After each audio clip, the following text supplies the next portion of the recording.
This time last year we had a similar event, and it was one of the highlights of the year for us. It was so enjoyable. So thanks so much for coming, and thanks to London Underground for reaching some kind of stuff.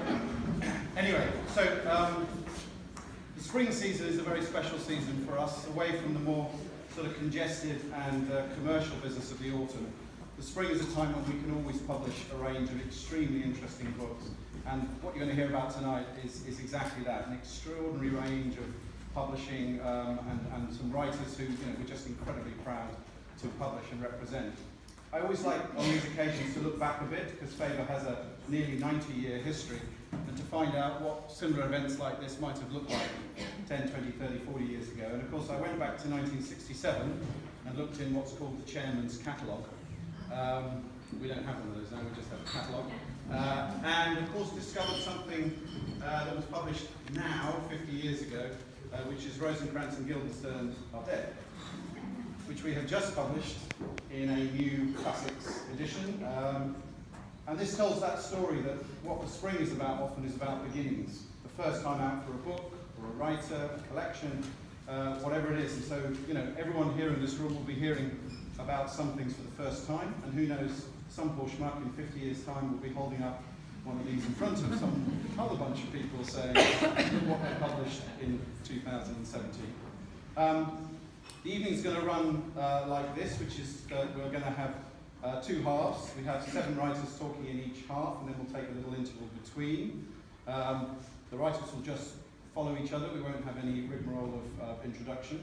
But before the writers from this season come on, I want to introduce someone who's going to come and say a few words. Faber at the moment is enjoying a very, very pleasing and exciting success as a publishing house. Was that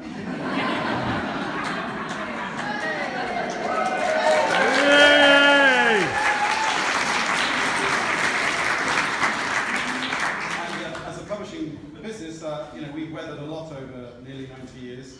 But what we're enjoying over the last couple of years with the resurgence of bookshops, the reader stepping back towards print books, has been a really thrilling transformation that we can step towards with great confidence as a literary and quality publishing house.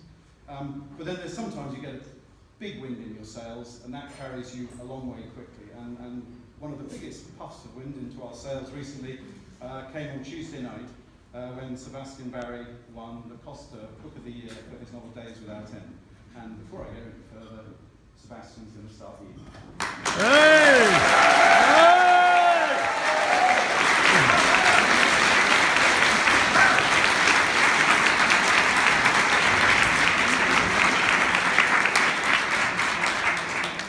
I'm sure in your elegant day jobs, you're the book trade, but tonight you look like the book tried to me. It gladdens my old Irish heart.